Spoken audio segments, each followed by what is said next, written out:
مشاهدينا في أولى حلقتنا من برنامج Let's Talk. سنتحدث اليوم عن موضوع يهم شريحة كبيرة من الناس المتواجدين في كندا والراغبين في القدوم إليها، وهو موضوع معقد نوعا ما وشائك في تفاصيله.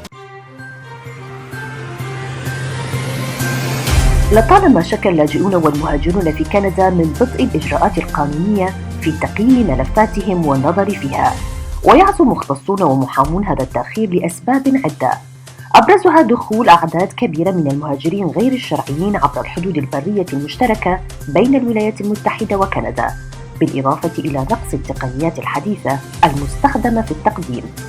فيما تضاربت تصريحات السياسيين الكنديين حول من يتحمل مسؤولية هذا التأخير. The Canadian Border Services Agency, they have a backlog of nearly 12,000 people that have not had their security screening completed.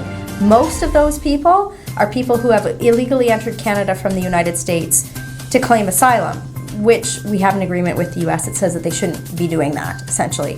So that problem, that backlog, Justin Trudeau's choice to allow people to illegally enter Canada has created a giant backlog in the screening process. وذكر موقع The National Post أن عدد المهاجرين غير الشرعيين وصل إلى أكثر من 12,000 في صيف عام 2018، في حين وصل عددهم إلى 47,000 عام 2017.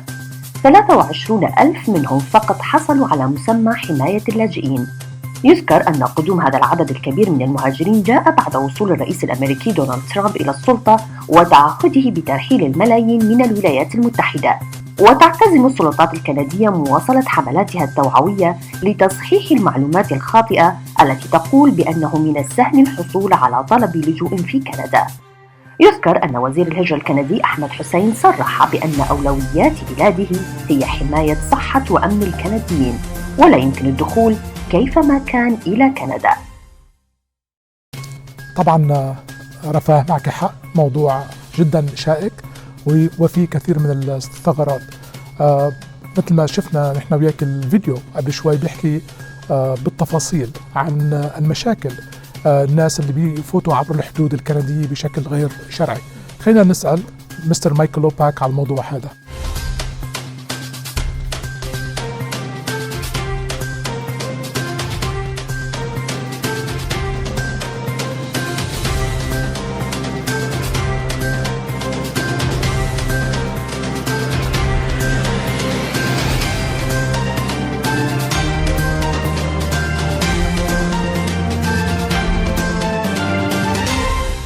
So, Mr.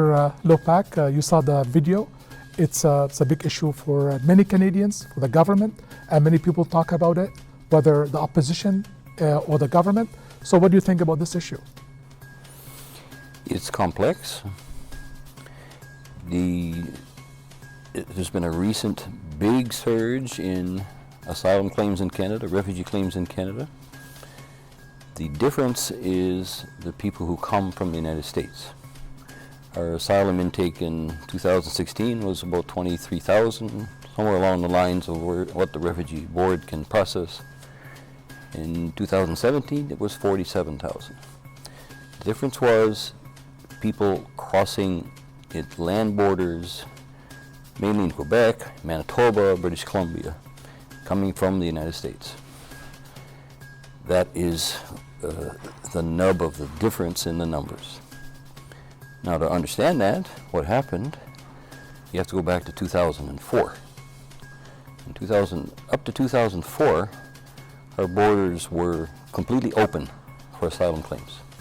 Anybody who showed up at our borders and made an asylum claim was granted eligibility, as the speaker indicated, and was given a hearing. So, by 2004, we had huge backlogs in our asylum process because of the number of people who were doing that. Canada entered into an agreement with the United States in 2004. It's called the Safe Third Country Agreement. Canada wanted the agreement. The flow was very disproportionately to Canada, not to the States. The Safe Third Country Agreement is an agreement whereby people in one country cannot come to the other country and make a refugee claim. That's the essence of the Safe Third Country Agreement. The United States didn't particularly want it because the flow was the other way. So the impact of the Safe Third Country Agreement for the United States was that people couldn't leave the United States and come to Canada to make a refugee claim. They had to stay in the States and do their processes in the States. So in the negotiation of the agreement, the United States, or maybe I'm saying too much that they did it, but there were limits put on the agreement. The agreement only applied to official land borders. That was in 2004. It did not apply to people who could enter the country in whatever other fashion, legally or illegally. So if you came from an airplane from the United States to Canada, they could not send you back to the States and say you have to make your asylum claim in the States.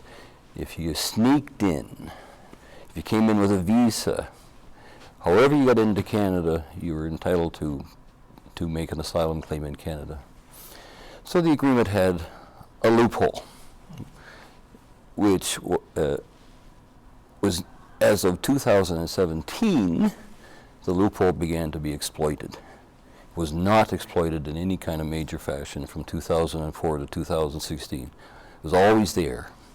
People could always go to Quebec and walk across and make an asylum claim. So what's the change then? The change is not the agreement. The agreement has always had its limits. The change is what happened politically in 2016, and that was the election of Donald Trump. So Mr. Loopak, probably you saw the video, Michelle Ramble, the critic, immigration critic for the conservative, so accusing the government or accusing the system of the whole backlog and the failure of the system, in matter of fact. So what do you think about this? I hear every day. I mean, we get these people every day who've made these claims who walked into Canada from the United States, came from the United States. And the Refugee Board in Canada asked them to explain, why did you do that? Because Trump is a racist. Because there's a so-called travel ban, which applies only to to Muslim countries. And because they have heard that Canada is open and welcoming to refugees. I'm proud to hear that explanation as a Canadian. I would be ashamed to hear that explanation if I was American. So that's to analyze the reason that it's happened. In terms of our system being overwhelmed, we had 47,000. Yes. Turkey has 2.3 million. Lebanon has more than 2 million. Jordan has in the million. Egypt, Iran from Afghanistan, so the United Nations estimates 23 million refugees in the world. 68 million displaced people. 47,000 is a very small number relative to those terms. Mr. Loopak and Mr. Abu Sharia, the issue is not about the number, but the people talking about this will affect the regular cases, sponsorship cases. What's the relationship between the massive of asylum seekers who come to Canada on a regular immigration applicant? Does it affect a different category?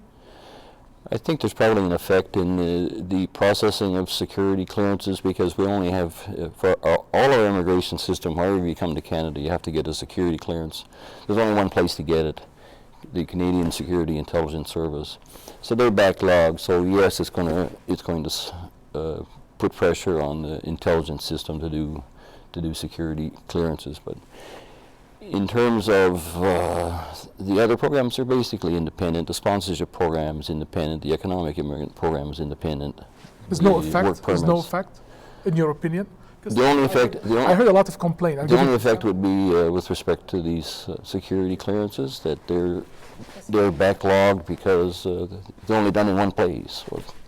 So probably you heard Mr. Abu Sharia, Mr. Loopak on the street, people coming to us and tell us, look, I want to sponsor my wife. I cannot get my wife faster, or I applied to be a citizen. I have to wait a year or two to get my paper. And I've been working in Canada, paying taxes, contribute to the economy. So this was the complaint in the street at the present time. And that's why Not well-founded, no. I mean, the spousal sponsorship system has improved dramatically in the last 2 or 3 years. It's now on an average of 12 months. It used to be, it could be 4 years, 3, 4, 5 years. Yeah, and The difference, in my opinion, is technology. The Immigration Department has invested in technology, and they're able to process a lot faster. You can set up an online account now for your application, and you can submit stuff right onto the account, and so they've. And the same with citizenship. In citizenship, they made some changes. The principal change they made for citizenship processing was they gave power to citizenship officers to grant citizenship if an application was straightforward and there were no issues. Prior to that, every single grant of citizenship had to be made by a judge, and the judges were they were so backlogged. So those changes increased the productivity of citizenship and spousal sponsorships dramatically. I think it had nothing to do with. So they've got to look at it. It's not just this, the fact that there's So you all say these the people asylum here. seekers category different than a sponsorship category, has no connection technically except the clearance, security clearance. Yeah, and everybody wants it. I mean, we don't want to have people come in who aren't screened. We don't want 100%. people who have a Everybody criminal wants safety record. and protection, Yeah, so yes. we've got to screen them. I mean, if you're saying you don't want these 47,000, I'm sorry, it's just going to happen. Try being in Turkey, where they might get 47,000 in a week, and as opposed to if something happened in Iraq. Sometimes in thousands and hundreds of thousands. We take a relatively small number. Now, having said that, being behind is a problem, and lawyers like Mr. Aboushir and I recognize that it's a problem.